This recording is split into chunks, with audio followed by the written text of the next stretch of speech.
আসসালামু আলাইকুম। Hello everyone, আমি আজকে গরুর গোশত রান্না করতেছি। আপনারা আমার সাথেই থাকেন, আপনাদের সাথে শেয়ার করি আমার রান্নাটা। প্রথমেই কড়াইতে গরম মশলা আর পেঁয়াজ দিয়ে নিলাম, নেড়ে চেড়ে একটু ভেজে নিলাম। তারপরে আদা রসুন বাটা দিয়ে নিব, সাথে জিরা বাটাও ছিল। তারপর হলুদ মরিচ লবণ দিয়ে নিব, তারপর একটু পানি দিয়ে কষিয়ে নিব।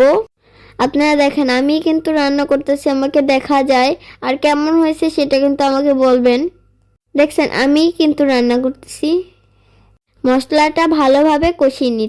এরপর ধুয়ে রাখা গরুর গোস্তগুলো দিয়ে নিব, তারপর নেড়ে চেড়ে মিশিয়ে নিব। দেখেন গরুর গোস্ত থেকে কত পানি উঠছে। এই পানি দিয়ে ভালোভাবে কষিয়ে নিব। আর গরুর গোস্ত যতই কষাবো ততই ভালো হবে, তাই আমি অনেকক্ষণ যাবৎ কষিয়ে নিচ্ছি। ঢেকে দিব। এরপর কষানো হয়ে গেলে আলু দিয়ে নিব। আলু দিয়ে ভালোভাবে কষিয়ে নিব। আর আমরা গোশের ভিতরে আলু দেই কারণ আমরা পছন্দ করি। আপনারা কি পছন্দ করেন? দেখেন, মাঝখানে আমি এক পিস গোশ খাচ্ছি, কারণ কেমন হয়েছে সেটা জানবো। এরপরে কষানো হয়ে গেছে, তাই ঝোল দিয়ে দিচ্ছি। ঝোলটাকে ভালোভাবে শুকিয়ে নিব। তারপর গরম মশলা জিরা গুঁড়ি দিয়ে নিব। এই তো আমার রান্না প্রায় কমপ্লিট। আপনারা জানান কেমন হয়েছে আমার রান্নাটা।